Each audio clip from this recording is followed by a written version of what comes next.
pregnant mother bear. Stuck in ice, only a baby could set her free. You, let us know where you're watching from. If you love my content, consider supporting it with a super thanks. Every bit of your support helps us create even more amazing stories for you. The first light of dawn painted the snow-covered forest in hues of gentle pink and gold. Snowflakes drifted lazily from the sky, adding to the thick white blanket that embraced every tree, rock, and twig. Near the edge of a vast frozen lake stood a small wooden cabin, smoke curling from its chimney like a silver ribbon against the brightening sky. Inside the warmth of this secluded home, 10-month-old Noah Harrison pressed his tiny palms against the frosted window pane, his wide blue eyes reflecting the winter wonderland outside. "Look at you, early bird," whispered Eleanor Harrison, Noah's mother, as she wrapped a knitted blanket around her shoulders. She smiled at her son's fascination with the snow, the way his breath fogged the glass in small, perfect circles. Noah babbled in response, his chubby fingers tapping excitedly. Eleanor gently ruffled his wisps of golden hair before moving to the kitchen to prepare breakfast, unaware that this ordinary morning would soon transform into something extraordinary. Noah remained at the window, mesmerized by the sparkling landscape. His innocent gaze wandered across the frozen lake, following the dance of snowflakes, until something unusual caught his attention. At first, it appeared to be nothing more than a dark shadow on the ice, perhaps a fallen tree branch or a trick of the light. But then the shadow moved. Noah's brows furrowed in confusion as he leaned closer to the glass. Out on the lake, partially submerged in a jagged hole in the ice, was an enormous brown figure. Its massive paws scraped desperately against the slippery surface, trying and failing to gain purchase. Noah couldn't possibly understand what he was witnessing, but something in his developing mind recognized distress. The creature's eyes, visible even from this distance, were wide with fear and exhaustion. The pregnant mother bear had ventured onto the thinning spring ice, perhaps seeking a shortcut across the lake. Her considerable weight, increased by the cubs growing within her swollen belly, had proven too much for the weakening surface. Now trapped, her lower body submerged in the freezing water, she fought with diminishing strength against the lake's icy grip. Each attempt to pull herself free caused more ice to crumble beneath her massive paws, widening the hole and worsening her predicament. Inside the cabin, Eleanor called to her husband, "Oliver, could you watch Noah while I finish making breakfast?" Her voice carried from the kitchen, mingling with the sizzle of bacon and the comforting aroma of freshly brewed coffee. "Sure thing," Oliver replied, emerging from the bedroom, still fastening his watch. "I just need to check on the generator first. That storm last night might have knocked something loose."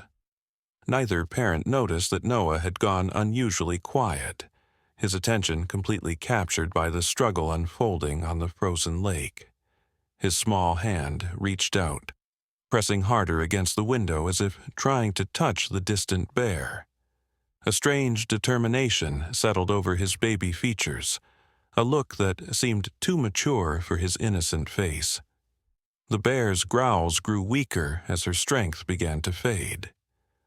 No woodland creatures dared approach the dangerous scene, no other bears to offer assistance, no humans aware of her plight.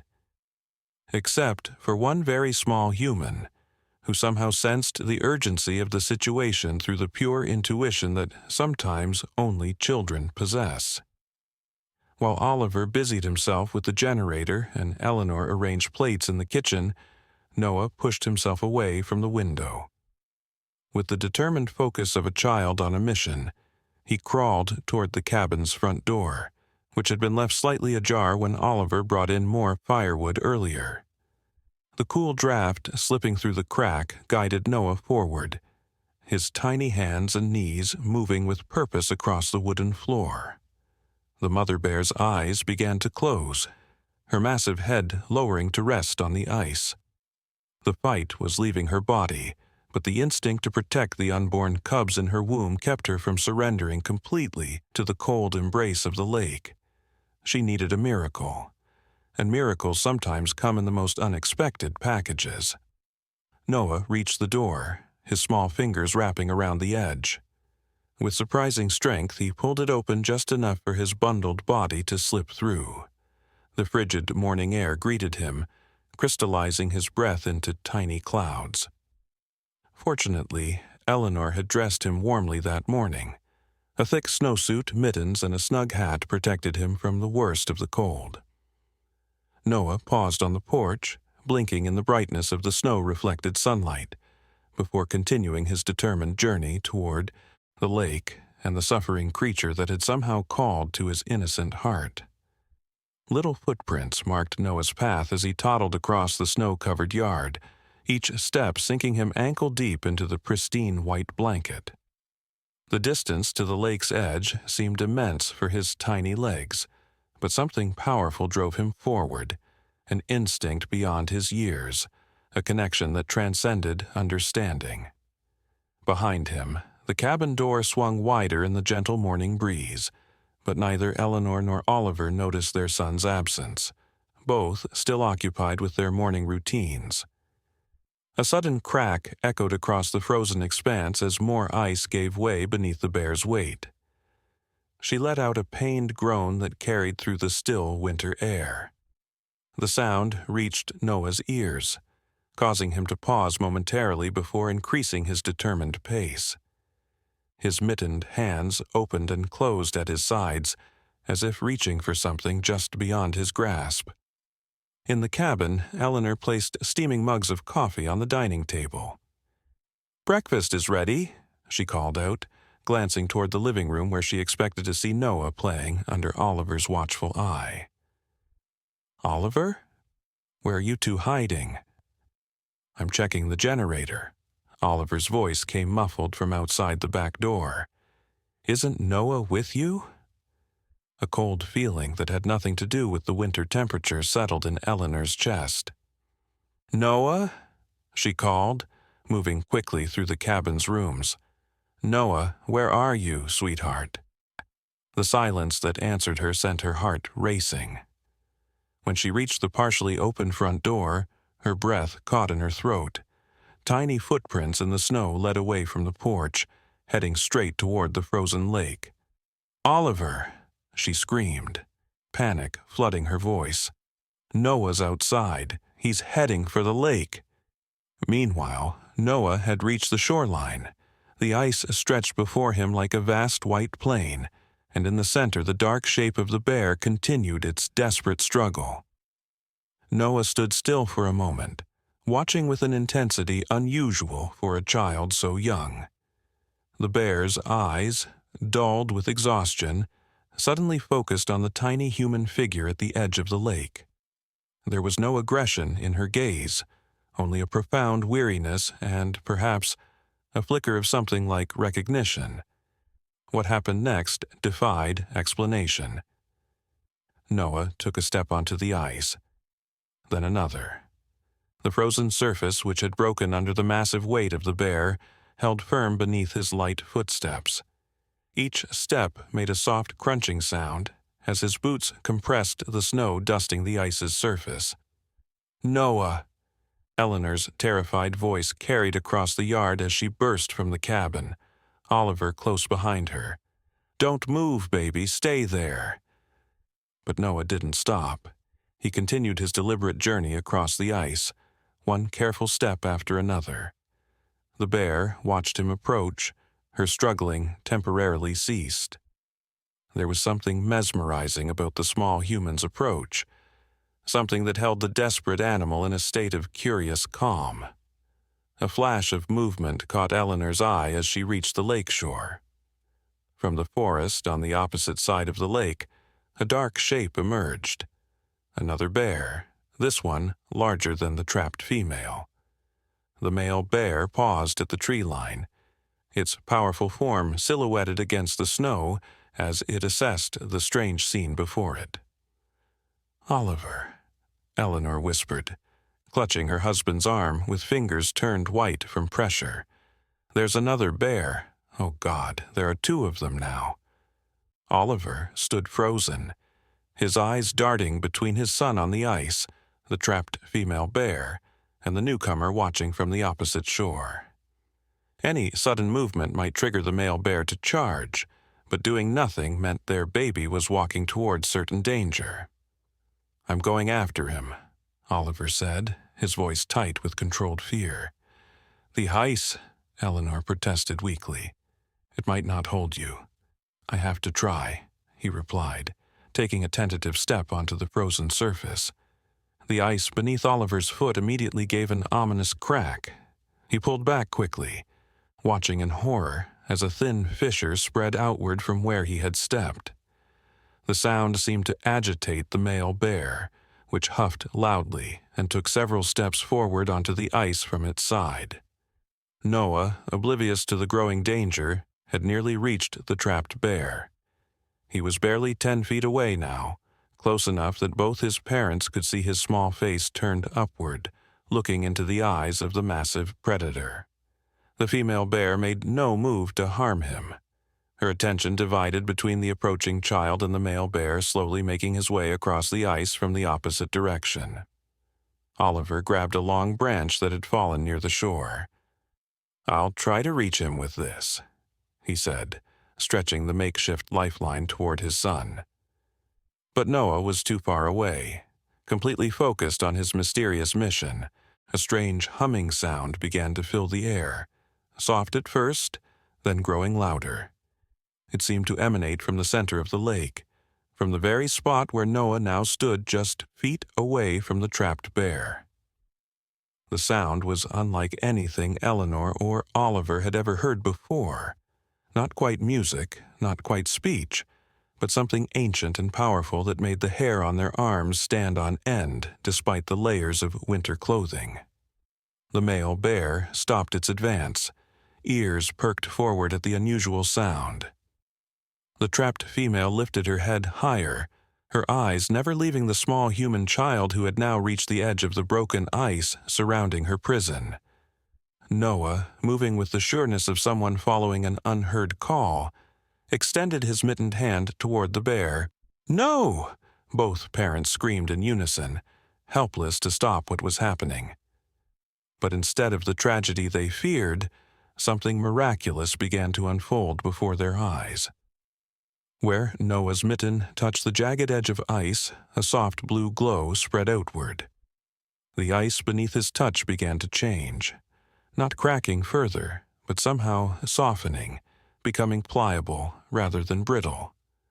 The humming grew louder as the glow extended, tracing the outline of the hole where the bear was trapped.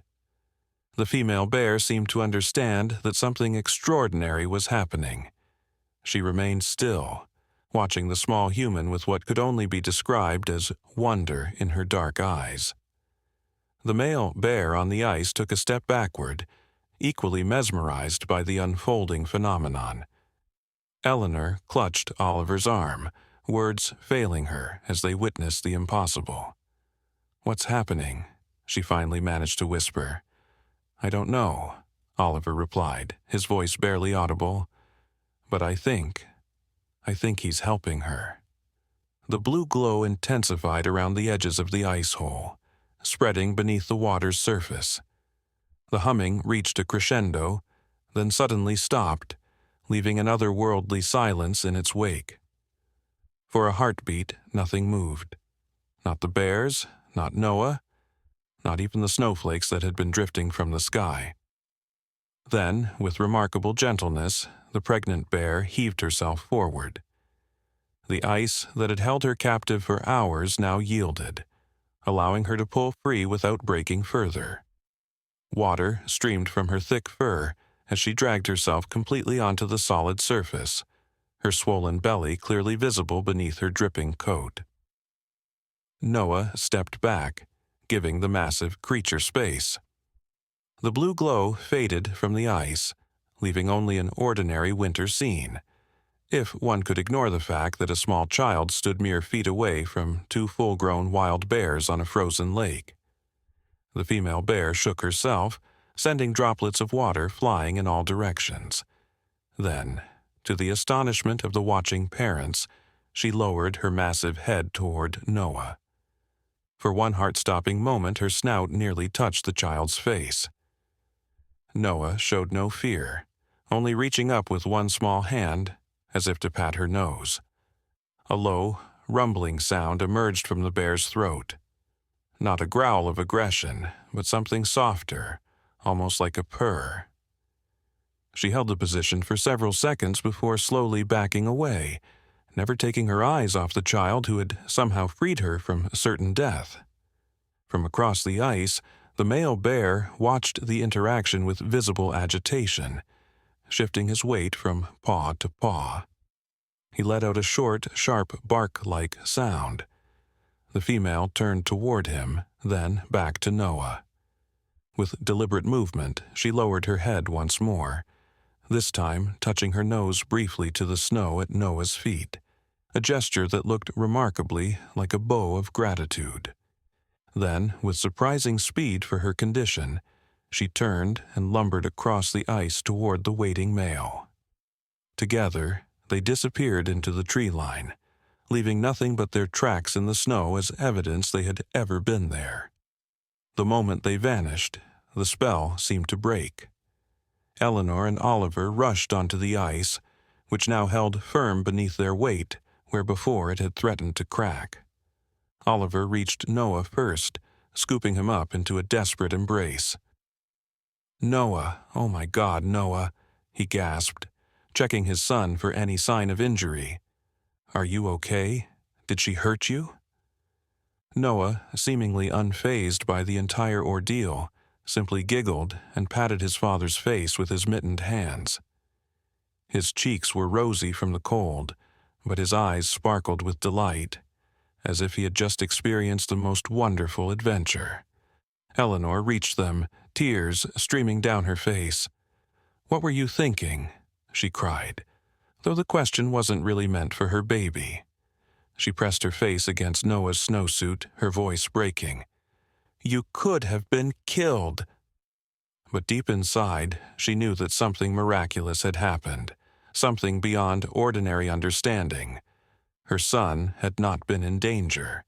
Somehow, impossibly, he had been exactly where he needed to be. As Oliver carried Noah back toward shore, Eleanor glanced back at the spot where the bear had been trapped. The hole in the ice was already refreezing, the water's surface crystallizing before her eyes at a rate that seemed accelerated beyond natural possibility. By the time they reached the shore, it looked as though the ice had never been broken at all. That night, after Noah had been bathed, fed, and put to bed, with his bedroom door firmly closed and a chair propped beneath the knob for good measure, Eleanor and Oliver sat in stunned silence by the fireplace. The events of the day felt dream-like, too fantastical to have actually occurred. "We should report it," Oliver finally said, staring into his untouched mug of tea. "Call the Wildlife Service, let them know there are bears in the area." Eleanor nodded absently, but they both knew they would do no such thing. How could they explain what had happened without sounding completely insane? A baby walking across thin ice that wouldn't support an adult's weight. A mysterious blue glow that somehow softened solid ice. Bears that bowed to a child instead of attacking. The story was too unbelievable, even though they had witnessed it with their own eyes. "Do you think—" she began, then hesitated. "Do you think he'll remember any of this when he's older?" Oliver shook his head. "He's too young. This will just become one of those family stories that he'll think we made up." Eleanor wasn't so sure. There had been something in Noah's eyes today, a wisdom, an understanding that went beyond his months. She suspected that whatever had happened on the ice had marked him in ways they might not understand for years to come. Outside their window, the full moon cast silver light across the newly fallen snow, creating shadows and illuminating the path that led from their cabin to the lake. And if they had been watching carefully, they might have seen two large forms at the forest edge, the grateful mother bear and her mate, standing silently among the trees, gazing toward the cabin where the miraculous child slept peacefully. 3 months later, as spring firmly took hold of the forest, Eleanor took Noah for a walk along the now thawed lakeshore. The winter's events had faded somewhat in her mind, taking on the quality of a vivid dream rather than reality. Noah, now more steady on his feet, toddled ahead of her along the muddy path, exploring with the boundless curiosity of a child approaching his first birthday. A rustling sound from the underbrush caused Eleanor to freeze, her heart suddenly racing. She scooped Noah into her arms protectively, eyes scanning the tree line. There, half hidden among the new spring foliage, stood the mother bear. She was thinner now, her pregnancy having come to its natural conclusion. And beside her, tumbling in the grass and batting playfully at butterflies, were two tiny cubs, living proof of the life that had been saved that winter day. Eleanor held her breath, clutching Noah tightly, but instead of feeling fear, she experienced a profound sense of wonder. The mother bear made no move toward them, simply standing guard over her playing offspring. Their eyes met across the distance, human mother to bear mother, and in that moment, Eleanor felt a connection that transcended species, a shared understanding of the fierce love that comes with protecting one's young. The bear huffed softly, nudging her cubs with her snout. The little ones obediently gathered at her feet, their curious eyes taking in the human visitors. Then, with deliberate slowness, the mother bear turned and led her family back into the deep forest, leaving Eleanor standing in awe at the edge of the awakening world. Noah squirmed in her arms, reaching toward the spot where the bears had disappeared. "Bah," he said clearly, one of his first distinct words. "Bah." Eleanor pressed a kiss to her son's head, tears welling in her eyes. "Yes, baby," she whispered. "Bears, your bears." Some miracles couldn't be explained, only witnessed and remembered. And as the seasons continued to change, the story of the child who saved the pregnant bear became a legend in their family, a reminder that sometimes the purest hearts could forge connections that defied all logical understanding. In the years that followed, Noah grew into a boy with an uncanny affinity for animals, especially those in distress. Local wildlife rehabilitators came to rely on his gentle touch with injured creatures that wouldn't respond to anyone else. And though he claimed no memory of the incident on the ice, he often dreamed of bears and blue light dancing across frozen water. The mother bear and her cubs became regular visitors to the forest surrounding the Harrison cabin, always keeping their distance but somehow making their presence known. Eleanor would sometimes find fresh berries placed on their porch steps in the summer months, arranged too deliberately to be the result of wind or passing animals. Oliver would spot large paw prints circling their property during hunting season, as if something was patrolling their boundaries, keeping them safe from harm. And on particularly cold winter nights, when the moon was full and the ice on the lake gleamed like polished silver, the family would sometimes hear a distant humming, a sound that made Noah smile in his sleep, and the bears in the forest raise their heads in quiet acknowledgement of a bond that could never be broken. It was a reminder that in this world of technology and science, there still existed mysteries beyond human understanding, connections formed in moments of pure need and answered by the most innocent among us. For in the heart of a child, there are no limitations to what love can accomplish, no barriers that compassion cannot cross, even between species as different as humans and bears. Years passed. Noah Harrison grew from a toddler into a curious 7-year-old whose connection with the natural world only deepened with time. His bedroom walls were covered with drawings of wildlife, foxes with intelligent eyes, deer standing alert in meadows, and always, prominently displayed above his bed, bears. Many bears. Mother bears with cubs, bears fishing in streams, bears hibernating in cozy dens beneath blankets of snow. Eleanor and Oliver had long since accepted their son's special affinity for animals, though they rarely spoke about that winter morning when he had somehow saved the pregnant bear. The incident had taken on an almost mythical quality in their minds, too extraordinary to fully process, yet impossible to forget. "Mom, can I go explore by the big oak today?" Noah asked one crisp autumn morning, his backpack already slung over his shoulder. His golden hair had darkened to a rich honey brown, but his eyes remained the same piercing blue, eyes that seemed to see more than they should. Eleanor hesitated. The big oak was an ancient tree that stood at the edge of their property, marking the beginning of the deeper forest. They had established boundaries for Noah's solo explorations, and the oak was at the very limit of the allowed zone. "Promise you won't go past it?" she asked, knowing her son was trustworthy, but still feeling the protective instinct that had only intensified since the bear incident. "I promise," Noah replied seriously. "I just want to collect some acorns for my science project. Mrs. Tanner says they're excellent examples of seed dispersal." Eleanor smiled, ruffling his hair. "Be back by lunch and take your whistle." The whistle had been Oliver's idea. 3 short blasts would signal an emergency, bringing both parents running no matter where they were on the property. Noah nodded, accepting the packed lunch she handed him before darting out the door. Eleanor watched from the window as he made his way confidently through the yard, a small figure against the backdrop of autumn's fiery colors. Their property had expanded over the years. Oliver's engineering firm had done well, allowing them to purchase additional acreage surrounding their original cabin. The lake that had once been a stone's throw from their front door was now a 10-minute walk away, providing a buffer of safety that helped Eleanor sleep better at night.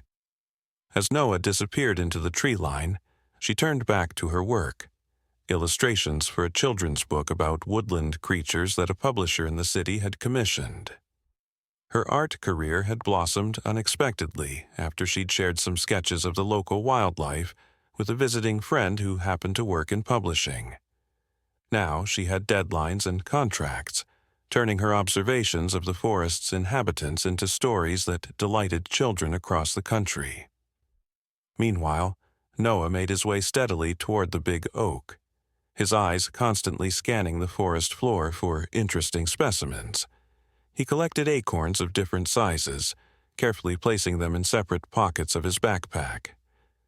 A jay's feather, brilliantly blue, joined his collection, along with a perfectly preserved maple leaf the size of his hand. When he reached the massive oak, he sat on one of its exposed roots, which curved out of the ground like the backbone of some ancient beast. The tree was truly enormous. 5 of Noah could have stood with outstretched arms around its trunk and not managed to encircle it.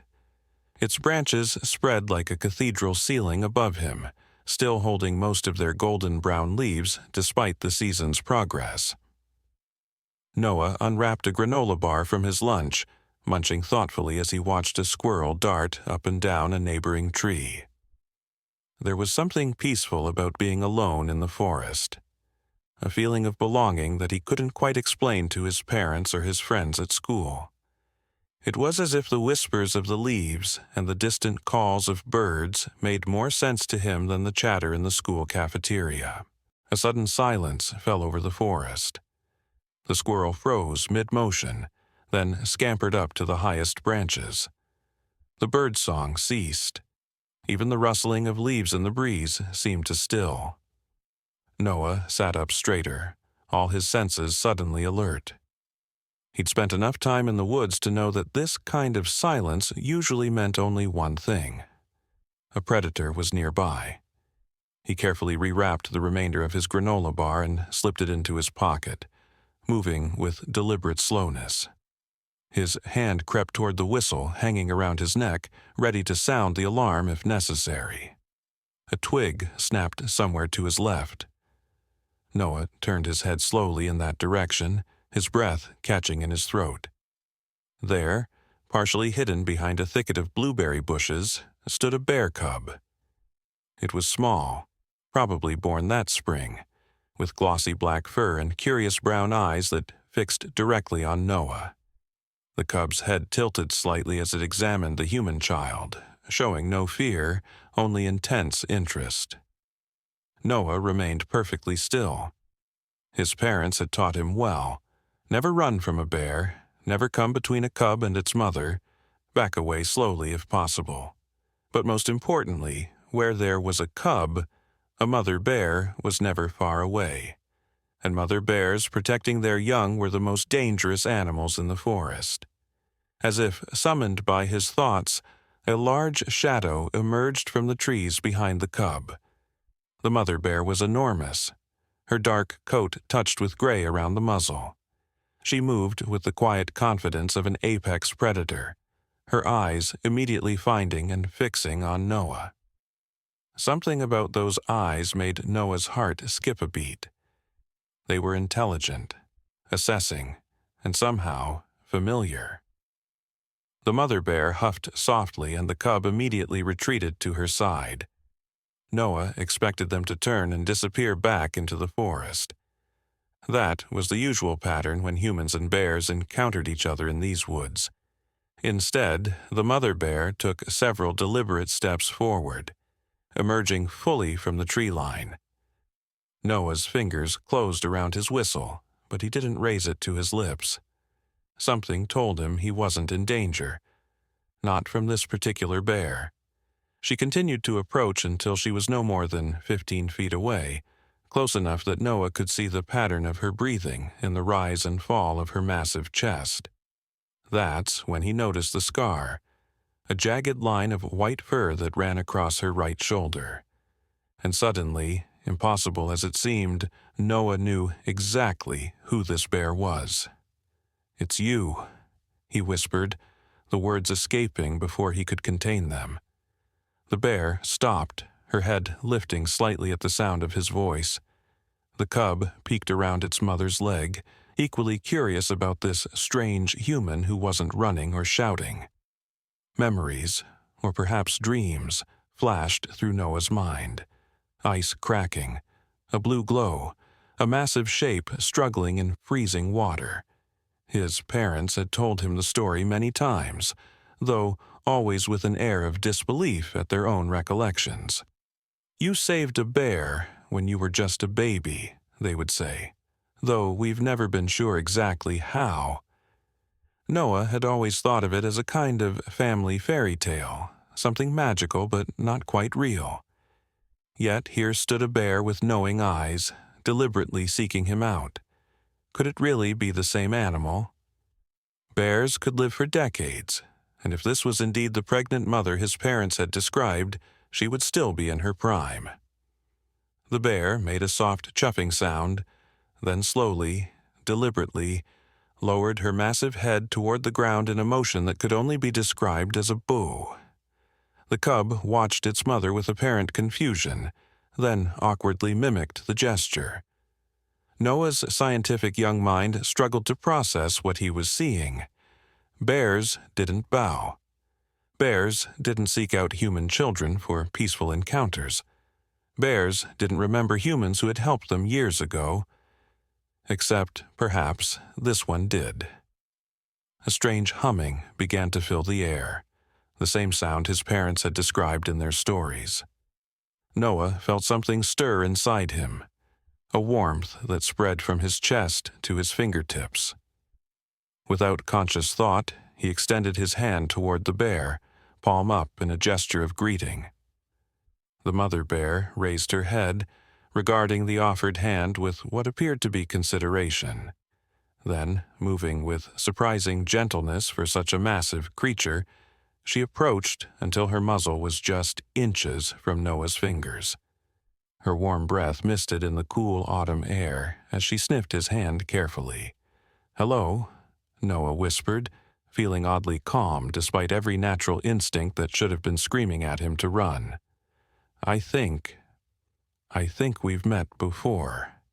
The bear's eyes seemed to hold a wisdom beyond animal understanding. She huffed softly, then did something extraordinary. She pressed her nose briefly against Noah's palm in what felt remarkably like a gesture of acknowledgement. The cub, emboldened by its mother's actions, scampered forward a few steps before the mother bear rumbled a warning.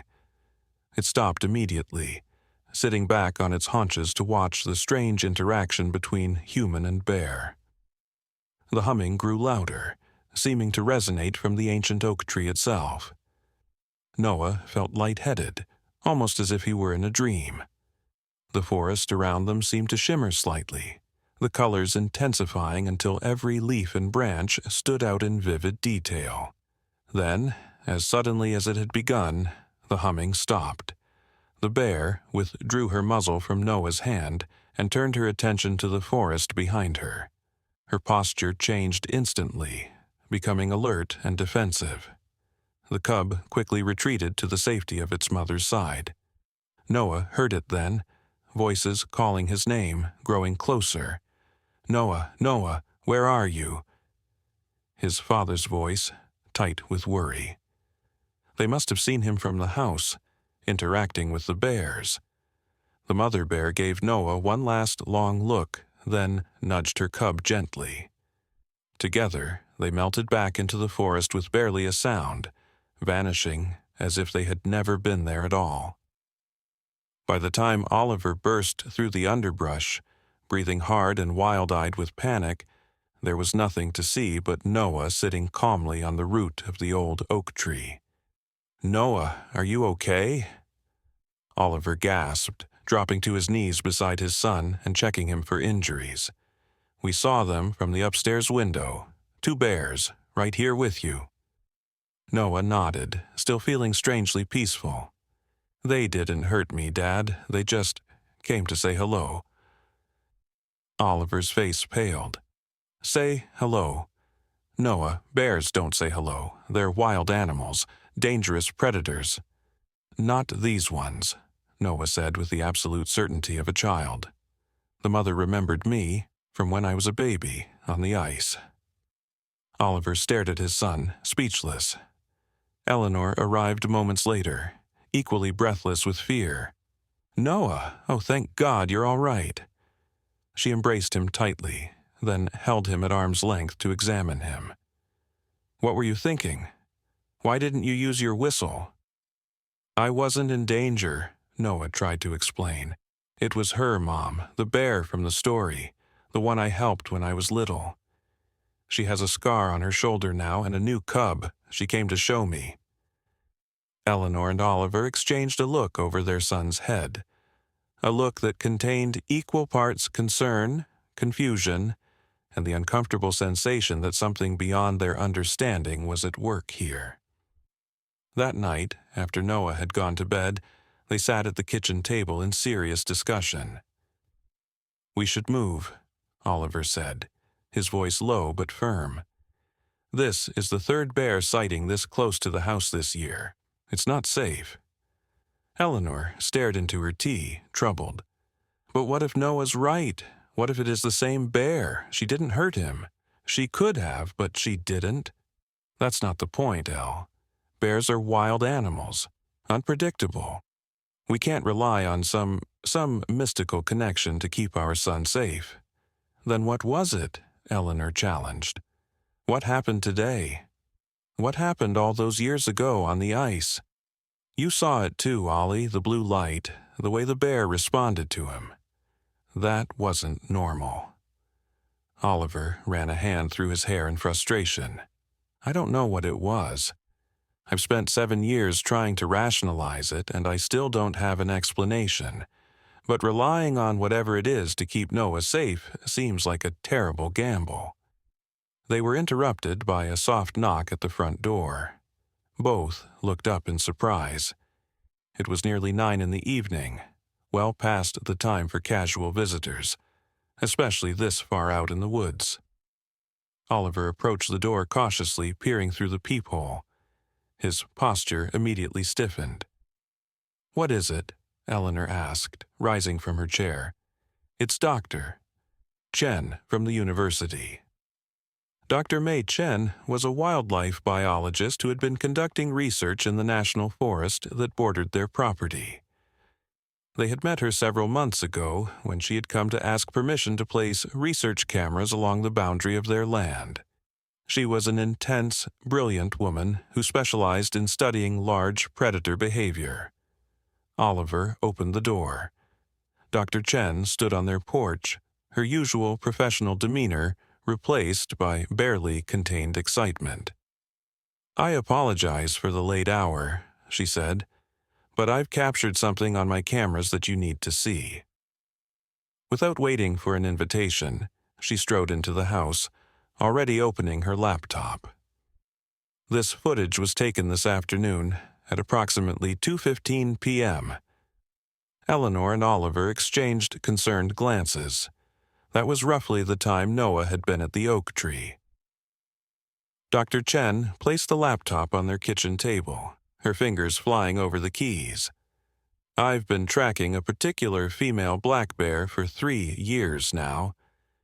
She's unusual, extremely intelligent, even for her species, and she displays behavioral patterns." Eleanor knew Dr. Chen was right. Bears that became too comfortable around humans often met sad ends, shot by hunters or euthanized by wildlife officials who considered them threats. And despite Noah's apparent connection with this particular bear, the wilderness was full of other predators that might not be so benevolent. "We'll talk to Noah in the morning," she decided, glancing at Oliver for confirmation. He nodded reluctantly. "If he's comfortable with your questions and cameras, we'll proceed, but at the first sign that this is causing him distress, it stops." "Agreed," Dr. Chen said immediately, "and everything will be kept confidential until we fully understand what's happening. No publications, no sharing with colleagues, just observation and documentation." After she left, Eleanor and Oliver sat in silence for a long time, the implications of the day's events settling around them like a heavy snow. "What if it's dangerous?" Oliver finally asked, voicing his deepest fear. "What if this connection puts him at risk?" Eleanor took his hand. "What if it's beautiful?" she countered. "What if our son has been given a gift so rare and precious that we can barely comprehend it?" The answer, as they both suspected, was that it was likely both, dangerous and beautiful, terrifying and miraculous, like nature itself. Upstairs, Noah slept peacefully, dreaming of forests and bears, and a blue light that danced across snow and water and autumn leaves. And in a den carved into a hillside not 3 miles away, a mother bear curled protectively around her cub, her ancient mind holding memories of ice and cold, and a small human hand that had once saved her from certain death. Between them pulsed a connection as old as time itself, the primordial bond between humans and the natural world, usually forgotten in the rush of modern life, but occasionally remembered by those pure enough of heart to listen when the wilderness called their name. The research project began cautiously. Dr. Chen installed cameras in a perimeter around the Harrison property, focusing particularly on the areas Noah frequented during his explorations. She interviewed him gently, careful not to lead his answers or make him feel like a specimen under glass. To her surprise and professional delight, Noah was an excellent subject, articulate, observant, and unembellished in his descriptions. "The humming sounds like music, but not music people make," he explained one afternoon as they sat by the lake shore. "More like if the trees and rocks could sing. And the blue light feels warm, even though it looks like it should be cold." Dr. Chen nodded, recording his words without judgment. Over the past 3 weeks, she had compiled dozens of hours of footage showing the mother bear, Sophia, and her cub making regular visits to the edges of the Harrison property. Sometimes they would simply pass through, scenting the air as if checking that all was well. Other times, they would deliberately seek out Noah, approaching him with a caution that nevertheless lacked any hint of aggression. Most remarkable of all was the footage from the previous day. Noah sitting cross-legged on the ground near the big oak, reading aloud from a book while Sophia and her cub lounged nearby, apparently listening. The cub occasionally wandered closer, curious about the human child, only to be called back by a soft grunt from its mother when it got too near. "It's like something from a fairy tale," Dr. Chen had murmured to Eleanor as they reviewed the footage. The kind of human-animal interaction that spawned legends throughout history. Eleanor had simply nodded, her artist's eye seeing beyond the scientific implications to the pure beauty of the scene. Her son, small and vulnerable, sharing peaceful moments with creatures that could kill him with a single swipe of a paw, yet chose instead to accept his presence with what could only be described as friendship. But not everyone viewed the situation with such wonder. The trouble began when a hunting party crossed onto the Harrison property, following the trail of a wounded deer. The men, local hunters who had received permission to hunt in the neighboring forest, had been tracking the animal for nearly a mile when they stumbled upon a scene that stopped them in their tracks. A young boy, Noah, sat on a fallen log, apparently alone. But as they watched, a large black bear emerged from the trees behind him. The hunters, operating on instinct and years of conditioning that classified bears as dangerous predators, raised their rifles. "Bear!" one shouted in warning, taking aim. "Kid, don't move!" Noah turned, startled by the voices.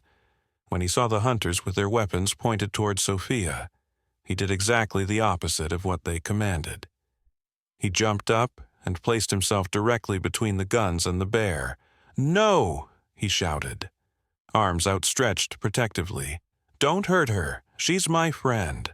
The hunters hesitated, confused by this unexpected development. Before they could decide how to proceed, Oliver came crashing through the underbrush, having heard the commotion from where he had been cutting firewood nearby. "Lower your weapons," he demanded, placing himself beside his son. "You're on private property." The standoff might have ended there, with grudging apologies and a retreat back across the property line. But one of the younger hunters, still pumped with adrenaline and the excitement of the hunt, made a fateful decision. Convinced the bear posed an imminent threat despite the bizarre human behavior before him, he squeezed his trigger. The shot thundered through the forest. Oliver lunged for Noah, knocking him to the ground and covering the boy's body with his own. For a heartbeat, time seemed suspended. Then Sophia roared, a sound of such primal fury that it froze the blood in every human vein. The bullet had grazed her shoulder, tearing a furrow through flesh, but missing any vital areas. Enraged and injured, she charged. Not at Noah or Oliver, who remained on the ground, but at the hunters who had fired upon her. The men scattered, running for their lives. Sophia pursued the shooter with single-minded determination, covering ground with shocking speed for an animal her size. "No!" Noah screamed, scrambling out from under his father. "Sophia, stop!" The bear skidded to a halt at the sound of his voice, her massive head swinging toward him. Blood matted the fur on her shoulder, her sides heaving with exertion and pain. The young hunter she had been pursuing took advantage of her distraction to climb the nearest tree, his weapon abandoned on the ground in his panic. Noah approached the injured bear slowly, his hand outstretched, tears streaming down his face. "It's okay," he said softly. "It's okay, girl. They didn't mean it. They were scared." Oliver watched in horror and amazement as his 7-year-old son walked directly up to a wounded, enraged bear, a combination that would normally guarantee a violent attack, and placed his small hand on her bloodied shoulder. The now familiar humming began, soft at first, then building to a resonant tone that seemed to vibrate through the forest floor. Blue light, visible even in the afternoon sunlight, spread from Noah's fingers across the bear's wound. Sophia stood perfectly still, her fierce eyes locked on the boy's face as the unearthly light pulsed between them. When the humming faded, she shook herself vigorously, then licked Noah's cheek with a tongue the size of the boy's entire face. The wound on her shoulder was gone, not just healed, but completely vanished, as if it had never existed. The hunters, scattered among the trees at various distances, stared in disbelief. One man crossed himself. Another fumbled for his phone, recording the impossible scene before him. And that was how the story, and the video, of the Bear Boy of Blue Ridge began to spread. Within days, news vans lined the narrow road leading to the Harrison property. Reporters shouted questions from the edge of the driveway, held back only by hastily erected "no trespassing" signs and Oliver's increasingly desperate calls to the local sheriff. The video, shaky but clear enough, had gone viral overnight. It showed a small boy touching an injured bear, a blue glow emanating from his hand, and the bear's wound vanishing before the camera's lens. Millions of views, thousands of shares, and hundreds of wild theories later, Noah and his family found themselves at the center of a media firestorm. "It has to be faked," declared skeptics on television talk shows. "CGI gets more realistic every day." "It's a miracle," countered religious leaders, "a sign that innocence can still overcome the savagery of nature." "The boy has mutant healing abilities," insisted comic book fans, like in the X-Men. But for those actually present in the forest that day, Dr. Chen, who had reviewed the footage from her own cameras positioned near the incident, Oliver, who had witnessed the entire event, and especially the hunters, who had experienced the terror of Sophia's charge and the awe of her inexplicable healing, there was no question that something beyond ordinary explanation had occurred. As the Harrison family retreated into their home, pulling curtains closed against the telephoto lenses and declining all requests for interviews, Noah became increasingly withdrawn. The bears stopped appearing, presumably driven away by the human activity surrounding the property. The forest, once a place of joy and discovery for the boy, had become inaccessible behind a wall of media attention. "We need to get him away from here," Eleanor said one night, after Noah had gone to bed without eating more than a few bites of dinner. "Somewhere quiet where he can process what's happening." Oliver nodded, his face haggard with worry. "My brother's place in Maine? It's remote, no close neighbors. We could stay there until this blows over." "Will it blow over?" Eleanor wondered. "Or is this just the beginning?" Their quiet discussion was interrupted by the sound of knocking, not at the front door, where reporters had tried repeatedly to gain entrance, but at the back door that led from the kitchen to the rear yard. Oliver approached cautiously, Eleanor close behind him. On their back porch stood Dr. Chen, accompanied by an elderly man they had never seen before. He was tall and lean, with skin the deep brown of weathered mahogany and white hair pulled back in a long braid.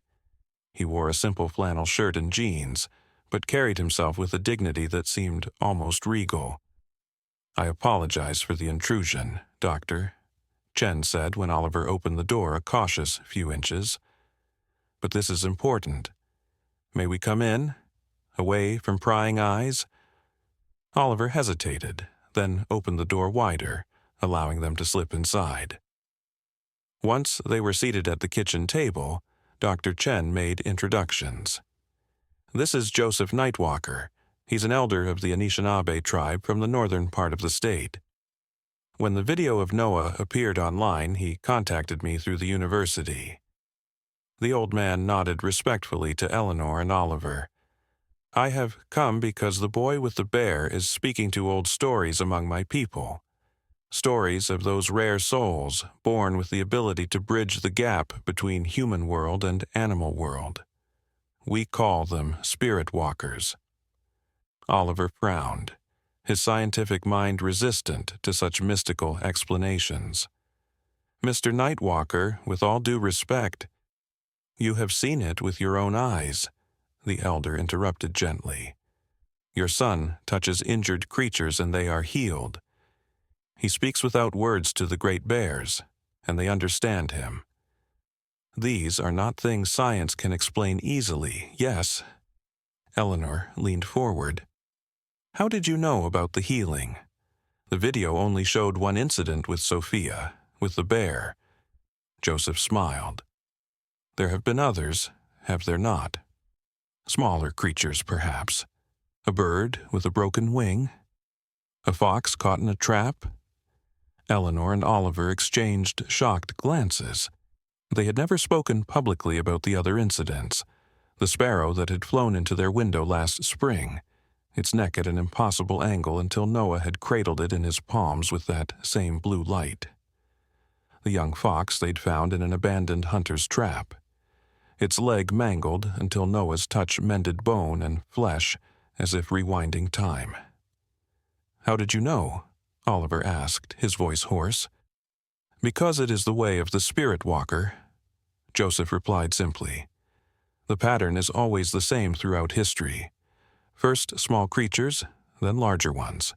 Always healing, always communicating beyond words. His expression grew serious. But there is danger for your son now. Those with such gifts are not always understood or accepted by the wider world. What are you suggesting? Eleanor asked. I am offering sanctuary, the elder said. My community lives on protected lands to the north, far from cameras and curious outsiders. There, your son could learn to understand his abilities among those who would not fear or exploit them. Oliver's instinctive rejection must have shown on his face because Joseph held up a weathered hand. I do not ask you to give up your child, he clarified, only to bring him where he can be safe while he learns to control what grows within him. You would stay with him, of course. All of you, together, but protected. Dr. Chen spoke up. I've verified Joseph's credentials. His community does indeed live on a remote reservation with strictly controlled access. It would be an ideal place for Noah to be away from the media circus while we figure out next steps. And the bears? Eleanor asked softly. Sophia and her cub? Noah is worried about them. Joseph's eyes crinkled with a smile. Where we live, the bears are plentiful and respected. They walk near our homes without fear. If this mother bear and her young one truly share a bond with your son, they will find him. Such connections are not easily broken by mere distance. As if in response to the elder's words, a familiar humming began to fill the air. All four adults turned toward the sound, which emanated from upstairs, from Noah's bedroom. They found the boy standing by his open window, bathed in blue light that pulsed gently around his small form. Outside, at the edge of the forest where the reporters couldn't see from their position at the front of the property, stood Sophia and her cub. The mother bear was up on her hind legs, her massive form silhouetted against the moonlit trees, seemingly looking directly at Noah's window. She's saying goodbye, Noah whispered, not turning as the adults entered his room. For now, but she'll find me again, she promises. As they watched, the bear dropped back to all fours and melted into the forest, her cub following close behind. The blue light surrounding Noah gradually faded, and he turned to face his parents with eyes that seemed far older than his 7 years. We need to go with Mr. Nightwalker, he said simply. I need to learn how to control it better. So I don't hurt anyone, so I can really help. Eleanor knelt before her son, taking his small hands in hers. How did you know his name? You were upstairs when he arrived. Noah shrugged, a very childlike gesture that contrasted with the ancient wisdom in his eyes. The bears told me someone was coming to help, someone who understands. Over Oliver's shoulder, Noah's gaze met Joseph Nightwalker's. Something unspoken passed between the elder and the child. Recognition, perhaps, or acknowledgement of a shared understanding that transcended the ordinary boundaries of human experience. 3 days later, as dawn broke over the forest, the Harrison family slipped away from their besieged home in Dr. Chen's research vehicle. They traveled north along back roads and unmarked forestry trails, leaving behind the cameras and questions for the silence and wisdom of older, deeper woods. And in those ancient forests, where the boundaries between the human world and the natural world grew thin, Noah Harrison would learn the full extent of his extraordinary gift, not just to heal bodies, but to mend the broken relationship between humanity and the wilderness that had nurtured us since the beginning of time. A gift that had begun on a frozen lake with a pregnant bear and a baby too young to understand fear, but old enough to answer when compassion called his name. 5 years passed in the sanctuary of the northern woods. Noah Harrison grew from a curious 7-year-old into a thoughtful 12-year-old whose understanding of his unique abilities deepened with each changing season. The Anishinaabe community had welcomed the Harrison family with quiet acceptance, integrating them into daily life without fanfare or excessive attention. Their home, a sturdy log cabin built with the help of community members during their first summer, stood in a small clearing surrounded by ancient white pines and towering maples. In spring, wildflowers carpeted the forest floor around their doorstep. In winter, snow formed perfect crystalline blankets that sparkled in the sunlight. It was a place of peace, of learning, and of gradual healing from the chaos they had fled. Eleanor's art had flourished in this environment, her illustrations evolving to capture the spirit of the wilderness with an authenticity that had publishers in distant cities clamoring for her work. Oliver had established a small engineering consultancy that operated primarily through video conferences and occasional trips to Minneapolis or Chicago, allowing him to maintain his career while protecting their new life. And Noah had transformed in ways that went beyond the normal maturation of a child becoming a teenager. Under Joseph Nightwalker's patient guidance, he had learned to control the mysterious blue light that emanated from his hands, summoning it deliberately rather than spontaneously, directing its healing energy with precision, and eventually extending its reach beyond physical wounds to ailments that lay deeper. The gift seeks balance, Joseph had explained during one of their many lessons beside the sacred lake at the heart of the reservation. It heals the body, yes, but its true purpose is to heal the spirit, of animals, of humans, of the land itself. Noah had proven an apt student, not just in mastering his unusual abilities, but in absorbing the traditional knowledge that Joseph and the other elders shared.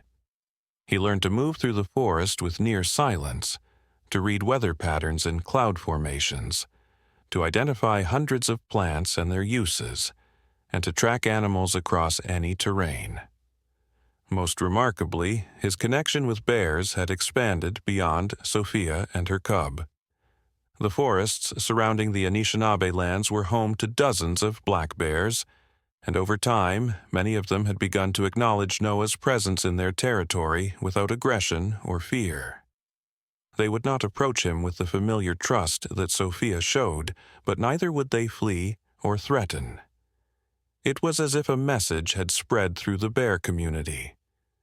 This human is different. This human is one of us. Sophia herself had indeed found them, just as Joseph had predicted. 6 months after their arrival, Noah had awakened in the night to the familiar humming that signaled her presence. He'd found her waiting at the edge of the clearing, her cub, now nearly grown, beside her. Their reunion had brought tears to Eleanor's eyes as she watched from the cabin window.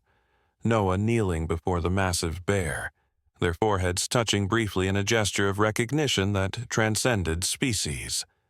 After that, Sophia's visits became a semi-regular occurrence, sometimes with her growing cub, sometimes alone. She never approached the community itself, seeming to understand boundaries, but she often accompanied Noah on his journeys through the deeper woods, a massive shadow moving parallel to his path, occasionally visible through the trees. Not everyone in the community had initially embraced the idea of a bear-connected boy living among them. Some of the younger people, influenced by modern skepticism, kept their distance. A few elders worried that such a powerful gift might draw unwanted attention to their carefully guarded lands. But when illness swept through the community during Noah's second winter there, a particularly virulent strain of influenza that the clinic's medications barely touched, attitudes began to change. Noah had gone from home to home with Joseph, laying his hands on feverish children and elders struggling for breath. The blue light had flowed gently into each patient, not instantly healing them as it did with physical wounds, but strengthening their body's natural defenses, easing symptoms, preventing the most vulnerable from succumbing to complications. Within a week, every infected person had recovered, far faster than the doctors had expected. After that, even the most skeptical community members acknowledged that something extraordinary dwelled within the quiet boy with ocean blue eyes.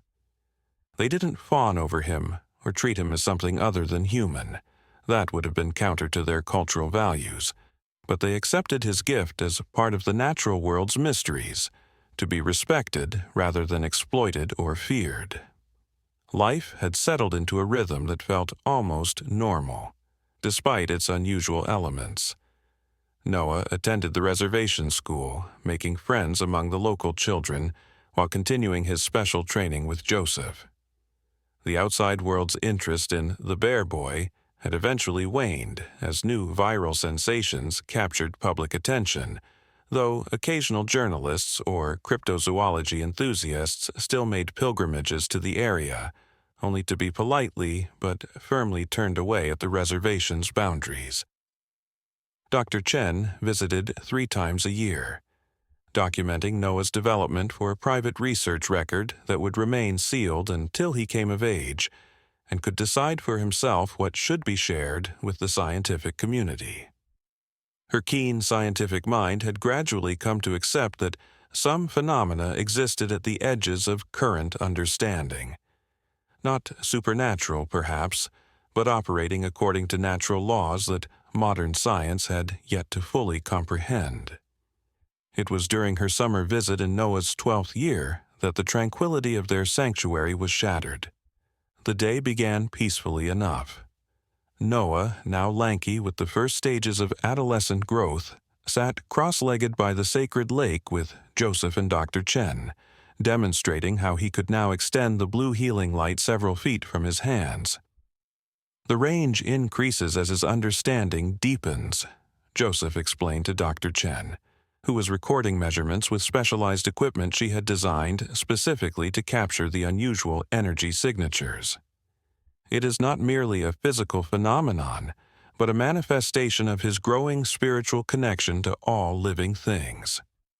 Noah concentrated, extending his palms toward a small sapling that had been partially crushed by a fallen branch during the last thunderstorm. The blue light flowed like water from his fingers, surrounding the bent trunk. Slowly, visibly, the young tree straightened, its damaged bark knitting together, new buds forming on branches that had seemed beyond recovery. "Remarkable," Dr. Chen murmured, checking her instruments. "The energy signature is consistent with your previous demonstrations, but the intensity has increased by nearly 30% since my last visit." Noah lowered his hands, and the light fading. "It doesn't tire me as much as it used to," he said, "and I can feel more clearly what needs healing. Not just the obvious injuries, but the imbalances underneath." Their discussion was interrupted by the distant sound of helicopter rotors. All three looked up, shading their eyes against the summer sun. A black helicopter was approaching from the south, flying low over the treetops in a way that suggested it was deliberately circumventing the reservation's normal air traffic restrictions. Joseph frowned. "We have no medical evacuations scheduled today." "Military?"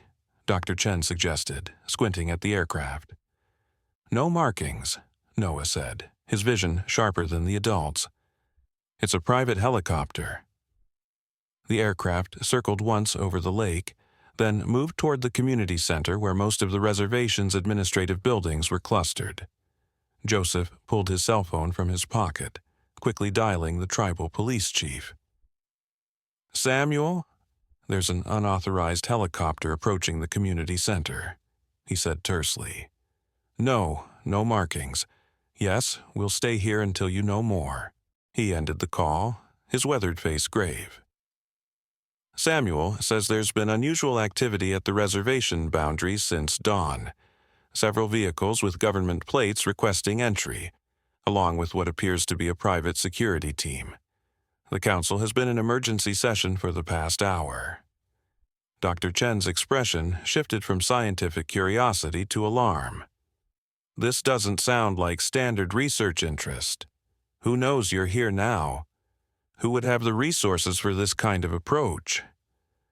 Before Joseph could answer, Noah stood abruptly, his face tilted toward the forest. "Something's wrong," he said, his voice tight. "Sophia is calling. She's afraid."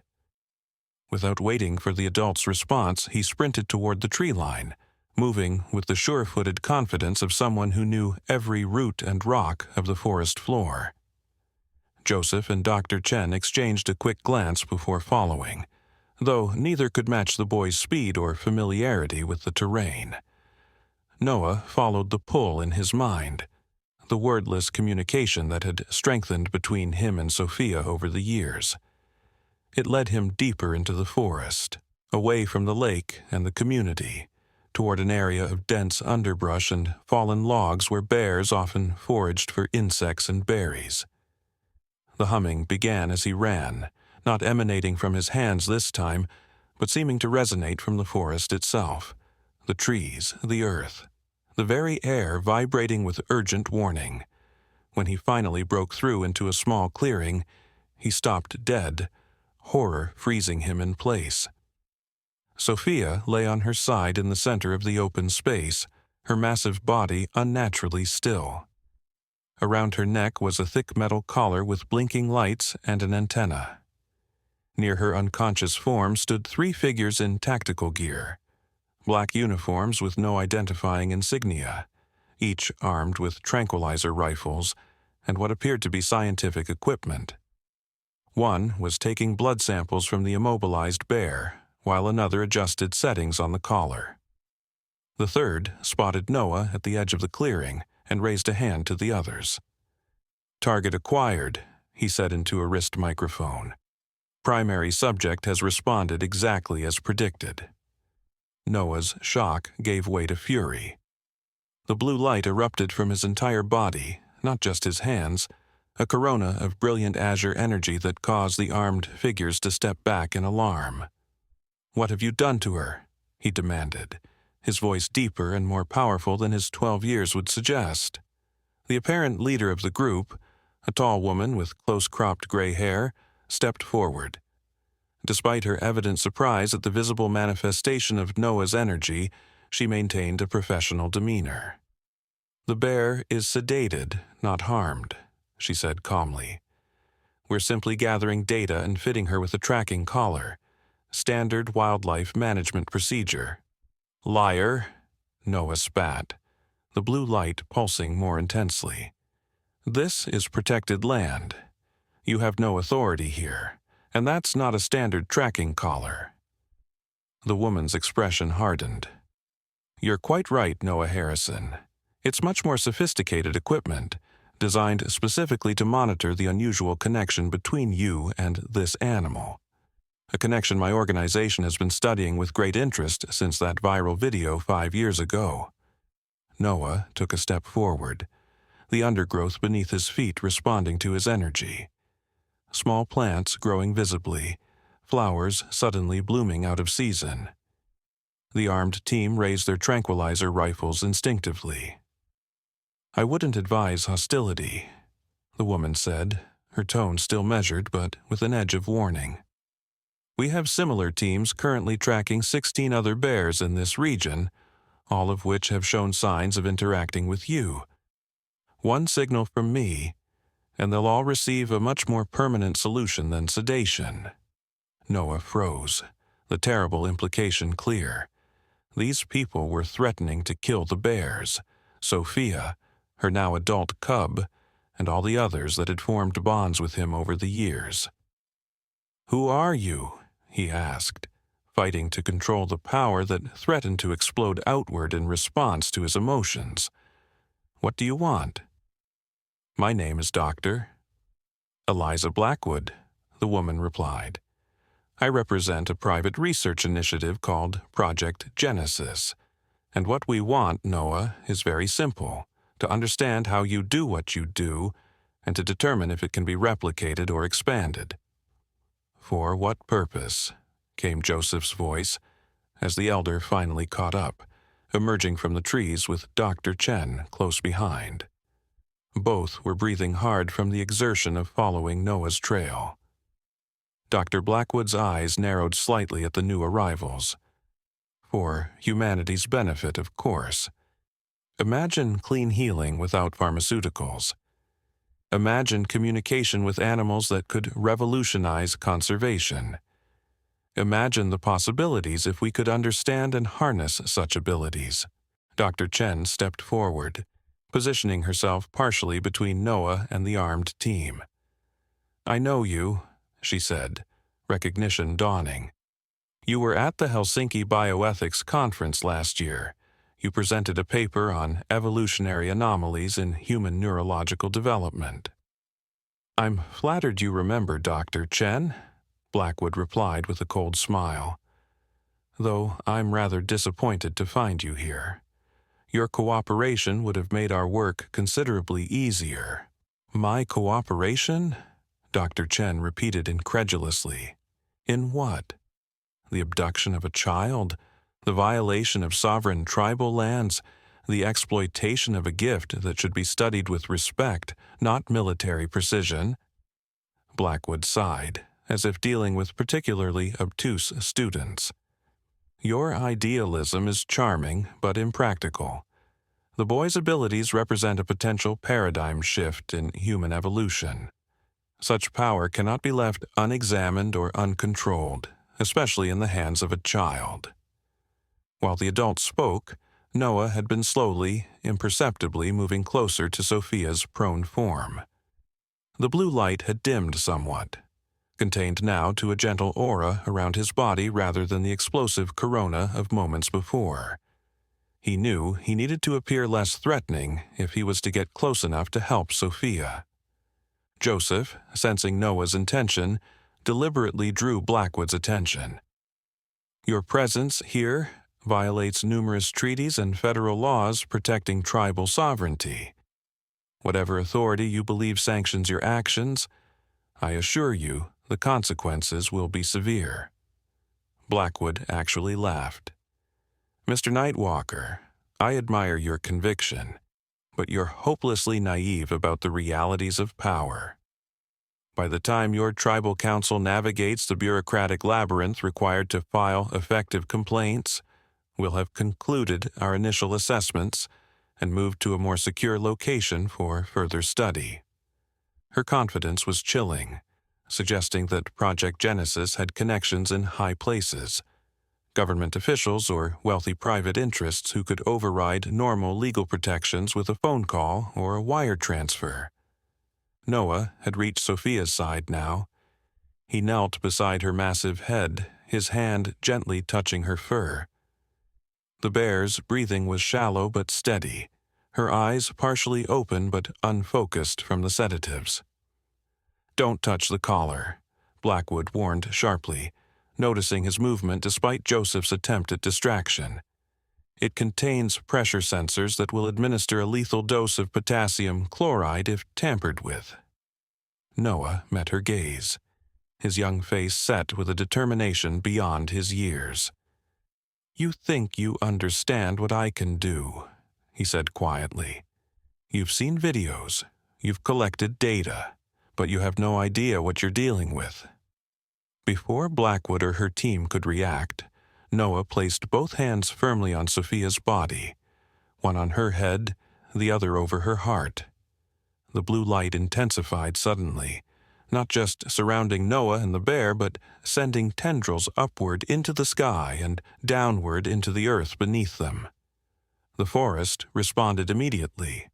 Trees creaked and swayed despite the absence of wind. The ground trembled. Animal sounds erupted from all directions. Not just the calls of birds and small creatures, but the deeper, more primal vocalizations of larger predators. Bear roars echoed from multiple directions, growing rapidly closer. The tracking equipment in the hands of Blackwood's team began to malfunction, screens flickering with static, batteries draining visibly. The collar around Sophia's neck emitted a high-pitched whine before all its lights went dark, the electronic components completely fried by the energy flowing from Noah's hands. Sophia's eyes snapped fully open, the sedative's effects neutralized by Noah's healing power. She rose to her feet with a grace that belied her enormous size, positioning herself protectively in front of the boy who had just revived her. "Trank them both," Blackwood ordered, her composure finally cracking. "Now!" Her team raised their rifles, but before they could fire, the clearing was suddenly filled with bears. At least a dozen massive black forms emerging from the trees from all directions. Among them was Sophia's now adult cub, larger than his mother and with a distinctive streak of cinnamon-colored fur across his shoulders. The bears formed a circle around Noah, Sophia, Joseph, and Dr. Chen, effectively creating a living barrier between them and Blackwood's team. For the first time, genuine fear showed on Blackwood's face. "This is impossible," she whispered. "The coordinated behavior, the response time. It defies everything we know about Ursine behavior patterns." "As I said," Noah replied, his voice eerily calm, "you have no idea what you're dealing with. This forest, these animals, they're not subjects for your experiments. They're my family." The helicopter they had seen earlier appeared overhead, hovering above the tree line. A rope ladder dropped into the clearing near Blackwood and her team. "This isn't over," she called over the noise of the rotors as her team began a hasty retreat toward the evacuation point. "What you can do is too important to remain hidden in these woods. The world needs your gift, whether you're willing to share it or not." "The world already has it," Joseph replied, raising his voice to be heard. "In every child who sees animals as friends rather than resources. In every person who chooses compassion over exploitation. The gift Noah carries is not unique. It is simply rare in a world that has forgotten how to listen." Blackwood's expression showed clearly that she found such sentiment worthless. As she climbed the rope ladder, she fixed Noah with a final, penetrating stare. Not of fear or anger, but of scientific fascination tinged with determination. Then the helicopter rose above the trees and banked away, quickly disappearing from sight. The moment they were gone, Noah collapsed to his knees, the blue light fading as exhaustion overtook him.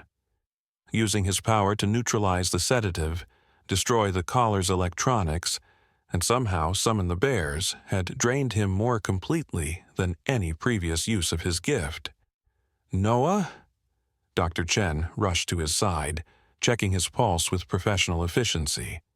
"Joseph, he needs medical attention. His heart rate is dangerously elevated." But before Joseph could respond, Sophia nudged the scientist gently aside. The enormous bear lowered herself to the ground beside Noah, curling her massive body around his slumped form. The other bears, seemingly responding to some silent command, settled in a protective circle around them, creating a living fortress of fur and muscle. A soft humming began again, not emanating from Noah this time, but from Sophia herself. A faint blue glow, much subtler than Noah's power but unmistakably similar, spread from her body to his. Dr. Chen gasped, her scientific mind struggling to process what she was witnessing. "She's returning the energy," Joseph said softly, wonder in his voice.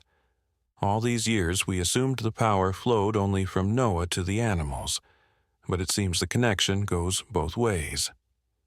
Gradually, color returned to Noah's face, his breathing steadied, and his eyes fluttered open. He found himself cradled against Sophia's warm side, surrounded by bears that had come to his defense, with Joseph and Dr. Chen watching in amazement from a respectful distance. "They'll come back," Noah said weakly, struggling to sit up. "Blackwood and her people. They won't give up easily." Joseph nodded grimly. "No, they won't. Which means we must prepare, not just for your safety, but for the protection of the entire community and the bears. We should contact the authorities, Doctor," Chen suggested, already pulling out her phone. This was clearly an illegal incursion onto sovereign tribal land.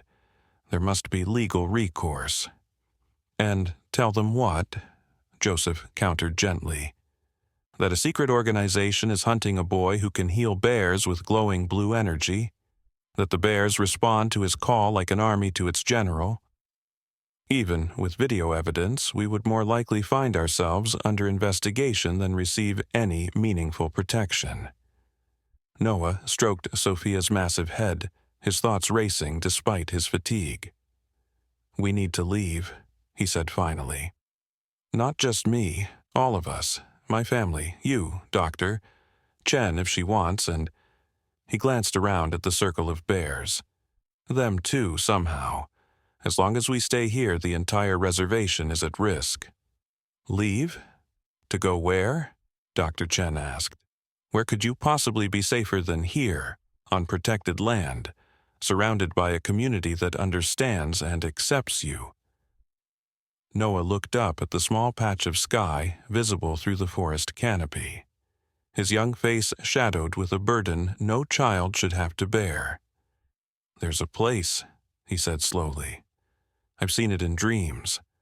A valley high in mountains, surrounded by peaks too steep for helicopters to navigate easily, with caves for the bears and land that's never been mapped or claimed. Somewhere we can be safe while I learn to control this power fully." Joseph studied Noah's face intently. "The dreams came to you before today? Before this threat appeared?" Noah nodded. "For months now, always the same place. I thought they were just dreams, but they were preparation," Joseph finished. "The spirits have been showing you a path forward, knowing this day would come." He nodded decisively. "I know of such a place. It matches your description. A hidden valley in the mountains to the northwest, considered sacred by several tribes but never officially documented on government maps. My grandfather took me there once when I was younger than you are now." Dr. Chen looked between them, her scientific skepticism warring with everything she had witnessed over the past 5 years. "This is insanity," she said finally. "You're talking about disappearing into the wilderness with a dozen bears, living off-grid to avoid a shadowy research organization? There has to be another solution." "If you have one, I'm eager to hear it," Joseph replied mildly. "But consider what we know. Blackwood's organization has resources significant enough to bypass federal regulations and tribal sovereignty. They've been monitoring Noah for years without our knowledge. They've already collared and tracked multiple bears across a vast territory, and they believe his abilities are valuable enough to risk international incidents to acquire." Noah stood up, steadier now after Sophia's strange energy transfer. The bears around them shifted, attentive to his movements. "I won't let them hurt the bears," he said simply, "or use my abilities for whatever they're planning. If that means living in a hidden valley for a while, then that's what we'll do." "And your education? Your future?" Dr. Chen pressed. "You're just a child, Noah. You have your whole life ahead of you." Noah smiled, a genuine smile that briefly revealed the ordinary 12-year-old beneath the extraordinary abilities. "I'm pretty sure my education isn't following a standard curriculum anyway, Dr. Chen. And as for my future," his expression sobered, "I think it became something different the moment I crawled out onto that ice to help Sophia." The conversation was interrupted by the distant sound of vehicles approaching along the main road to the reservation. Multiple engines, moving quickly. "Reinforcements," Joseph said grimly. Blackwood was merely the advance team gathering preliminary data. Now the real work begins. Noah placed a hand on Sophia's back, seemingly communicating something without words. The massive bear huffed in response, then made a series of low vocalizations to the other bears. One by one, they melted back into the forest, moving with surprising stealth for creatures of their size. "They'll watch the roads," Noah explained. "Warn us if anyone approaches the community." Joseph nodded. "We need to return quickly. Warn your parents. Gather only what's essential. If we're going to reach the valley before Blackwood's people establish a perimeter, we must leave tonight under cover of darkness." As they hurried back toward the community, Dr. Chen fell into step beside Noah. "This is madness," she repeated, but her tone had shifted from opposition to resignation. "But I'll help however I can. My research equipment might be useful, and I have contacts who can provide supplies without raising alerts." Noah glanced at her, surprised. "You'd help us disappear, even though it goes against everything scientific protocol would dictate." Dr. Chen's expression softened. "Noah, I've spent 5 years documenting abilities that science can't yet explain. I've watched you heal creatures that should have died, communicate with animals in ways that defy current understanding of cognition, and just now, summon a dozen bears to your defense like something out of ancient mythology." She shook her head with a rueful smile. "At some point, a good scientist acknowledges when the existing paradigm is insufficient and looks for a new framework. Whatever is happening with you deserves to be protected and understood on its own terms, not dissected in some sterile government lab." By nightfall, preparations were complete. The Harrison family had packed only essentials: clothing, basic survival equipment, irreplaceable personal items, and the specialized materials Joseph insisted they would need for the journey and settlement. Oliver had initially resisted the plan, arguing for legal approaches and official protection. But when 4 unmarked vans arrived at the reservation boundary, disgorging teams of individuals in the same tactical gear Blackwood's team had worn, he finally accepted the gravity of the situation. They left under a moonless sky, traveling in Joseph's ancient but reliable truck deep into the forest, along trails that appeared non-existent to untrained eyes. When the terrain became too rough for even the truck's capable 4-wheel drive, they continued on foot, guided by Joseph's lifetime of knowledge and Noah's inexplicable certainty about their direction. And they were not alone. Shadows moved through the forest parallel to their path, sometimes visible in the beam of a flashlight, more often sensed rather than seen. Sophia and her extended family of bears, accompanying them like silent guardians, occasionally visible through gaps in the trees or when crossing open ground. Dr. Chen, who had insisted on joining them despite Joseph's warnings about the difficult journey ahead, documented everything with the quiet determination of a scientist committed to truth, however improbable it might seem. Her presence provided a bridge between the mystical elements of their exodus and the practical necessities of survival in the wilderness. As dawn broke on the third day of their journey, they crested a final ridge and looked down upon a sight that took their breath away.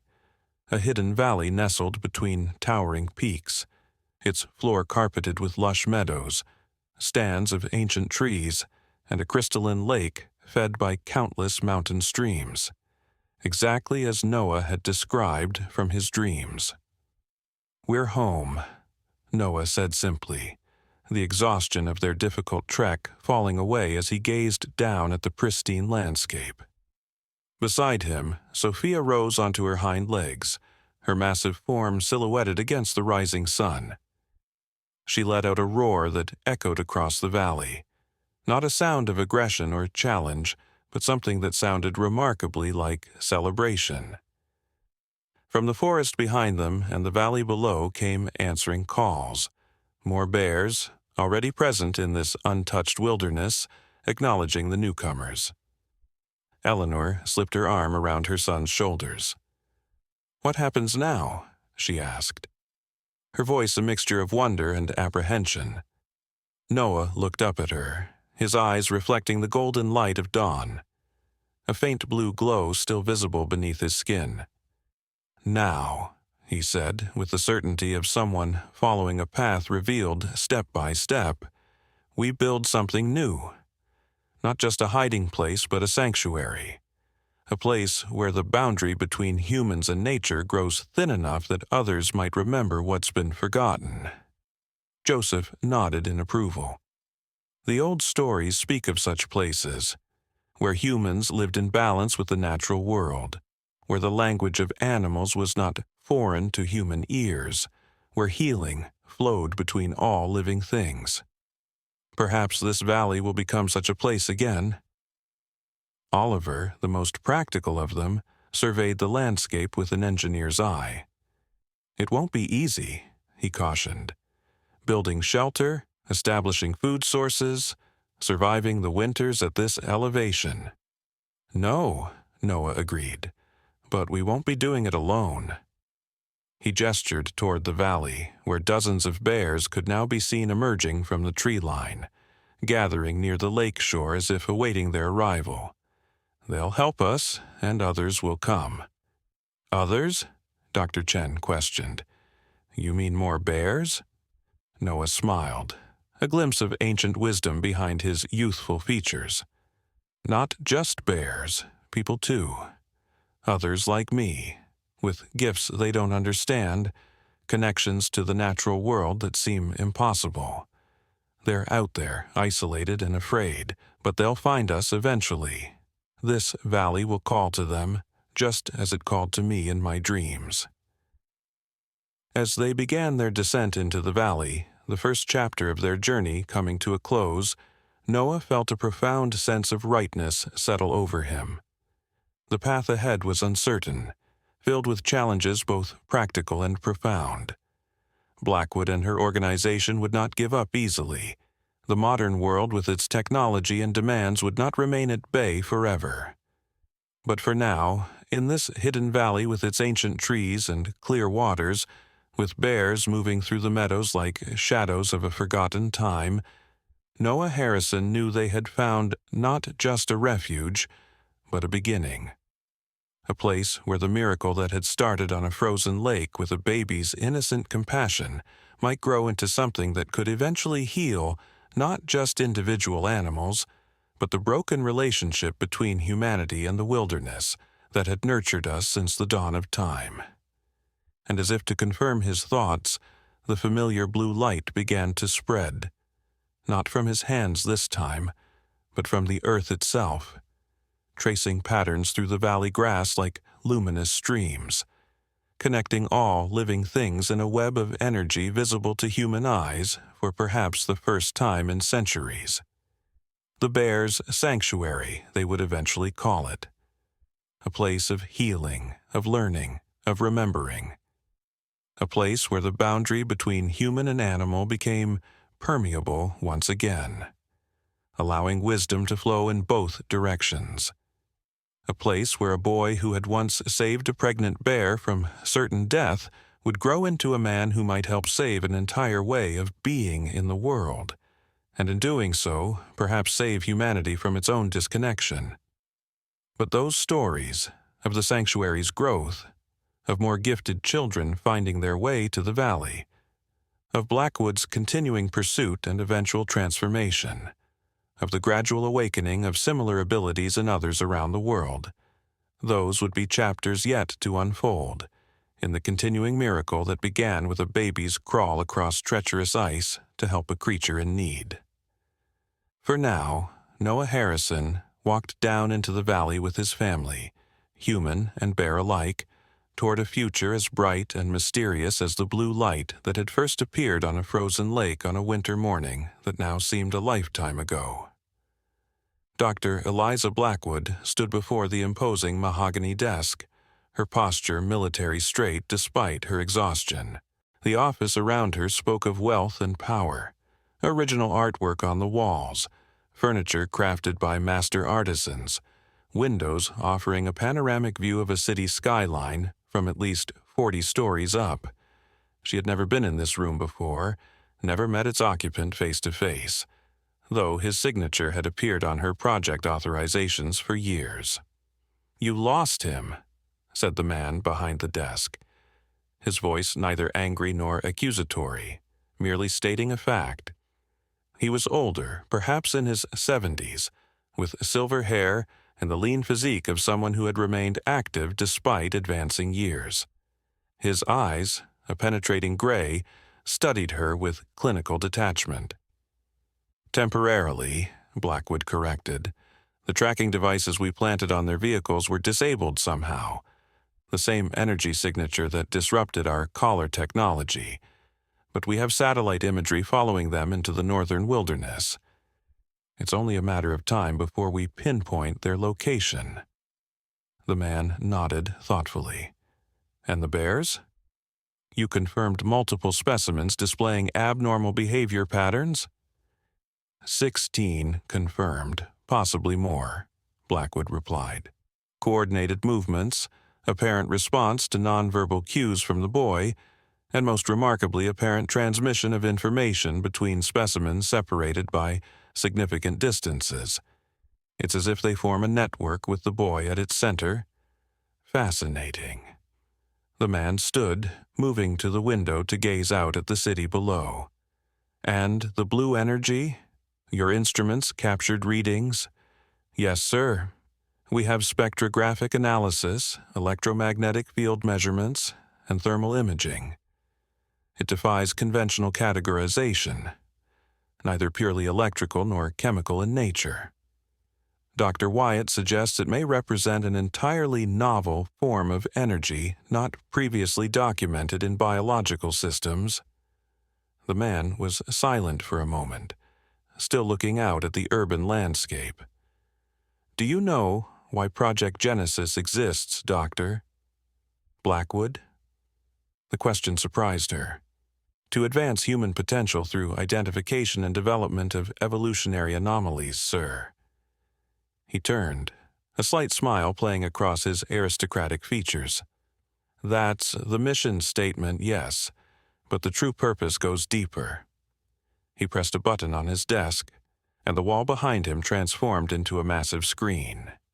Images appeared, ancient cave paintings showing human figures surrounded by animals, medieval illuminated manuscripts depicting saints healing wounded creatures, anthropological photographs of shamanic rituals from cultures around the world. "Humanity once possessed a deeper connection to the natural world," he said, gesturing to the images. "Not mystical mumbo-jumbo, but genuine biological capabilities. Heightened empathy, interspecies communication, intuitive understanding of ecological systems. Abilities that provided evolutionary advantages for thousands of years, until the Industrial Revolution made them seemingly obsolete." More images appeared on the screen: brain scans, genetic sequencing, experimental data. "We believe these abilities haven't disappeared," he continued, They've merely gone dormant in most of the population. Occasionally, through specific genetic combinations or environmental triggers, individuals like Noah Harrison manifest these ancestral traits in dramatic fashion. Blackwood processed this information, her scientific mind racing with implications.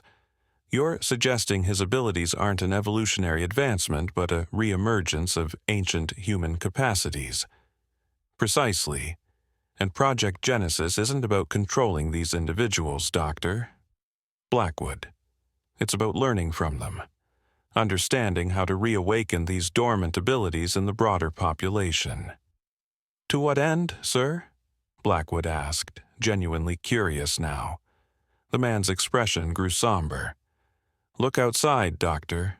A world of concrete and steel, increasingly disconnected from the natural systems that sustain it.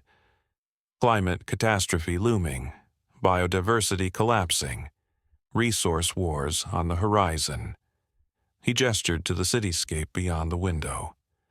Our technological civilization is brilliant, but fundamentally unsustainable without a profound shift in how humans perceive and interact with the natural world.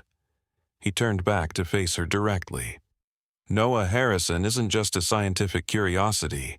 He represents a potential evolutionary key, a pathway back to capabilities we've lost that might just save our species from its own success. Blackwood's mind reeled with the implications. This went far beyond her previous understanding of the project's goals, not exploitation of a unique individual, but potential transformation of humanity itself. Find him, the man said, his voice gentle but resolute, not to capture or control, but to learn and understand. Offer him protection, resources, recognition of his autonomy. If Noah Harrison truly represents what we believe he does, his cooperation will be worth infinitely more than his coercion. Blackwood nodded, a new perspective taking shape in her mind. And if he refuses? The man smiled sadly. Then we watch, we learn from a distance, and we respect his choice. Some gifts cannot be forced into the open. They must be freely given. As she left the towering office building, Dr. Eliza Blackwood looked up at the narrow slice of sky visible between the skyscrapers. Somewhere far from this concrete jungle, a boy with extraordinary abilities was creating something new. Something that might hold answers to questions humanity hadn't even properly formulated yet. For the first time in her career, she wondered if science alone was sufficient to understand the mysteries of connection that Noah Harrison embodied. 20 years passed in the Hidden Valley. What had begun as a desperate escape transformed over time into something remarkable. A thriving community that straddled the boundaries between human civilization and the natural world. The Bears' Sanctuary, as it came to be known among a select network of individuals around the world, had grown beyond its original inhabitants. Timber and stone buildings nestled among the trees, their designs flowing with the natural contours of the land rather than imposing upon it. Gardens flourished alongside wild meadows, producing abundant food without disrupting the valley's ecological balance. Solar arrays and micro-hydro systems provided sustainable power, while satellite technology maintained carefully controlled connections with the outside world. Noah Harrison, now 32, stood on the ridge overlooking the valley he had called home for 2 decades. His tall frame was lean and strong from a life lived outdoors. His honey-brown hair now touched with gold from constant exposure to the sun. The boy, who had once healed a bear on a frozen lake, had become a man whose very presence seemed to amplify the vitality of everything around him. Beside him stood Sophia, her once dark coat now heavily grizzled with age. Bears rarely lived beyond 25 years in the wild, but Sophia had defied normal lifespans, sustained perhaps by the same mysterious energy that flowed between her and Noah. Though slower now, she remained a commanding presence, respected by every bear in the valley's extensive population. They're coming, Noah said softly, his keen eyes spotting movement on the distant trail that provided the most accessible route into the sanctuary. Right on schedule. Sophia huffed in acknowledgement, her massive head turning to follow his gaze. In the 2 decades since their flight from civilization, language between them had evolved beyond the wordless emotional connection of their early years. Though not exactly speech as humans understood it, their communication had deepened into something rich and nuanced, thoughts and images shared with a clarity that defied conventional explanation. The approaching group represented the latest delegation from what had once been Project Genesis, now reformed and re-established as the Biospheric Communication Initiative. After years of surveillance and failed attempts to locate the sanctuary, Dr. Blackwood had eventually sent a different kind of message, not threats or demands, but an honest admission of transformed understanding and a request for dialogue. 5 years ago, Noah had finally agreed to cautious contact. Since then, a careful exchange had developed, the sanctuary sharing certain discoveries about interspecies communication and ecological healing, while the BCI provided protection from less enlightened interests and critical supplies that couldn't be produced in the isolated valley. But today's delegation was different, special, and it wasn't the BCI representatives that Noah watched for with such intensity. "There she is," he murmured, as a small figure detached from the main group, moving ahead with eager steps. "She looks just like Mom did in the old photos." The girl racing up the trail was 8 years old, with auburn hair that caught the sunlight and blue eyes that matched Noah's exactly. Emma Harrison, his daughter, who had been living with her mother in the outside world for the past 5 years. When Noah's childhood sweetheart Maria had discovered her pregnancy, they had faced an impossible choice. The sanctuary was home, but it was also isolated from conventional medicine, formal education, and the broader human experiences that a child might need. After long discussions, they had made the heartbreaking decision that Maria would return to civilization to raise their daughter until she was old enough to understand and choose for herself. Annual visits had maintained their family bonds, with Emma spending summers in the sanctuary.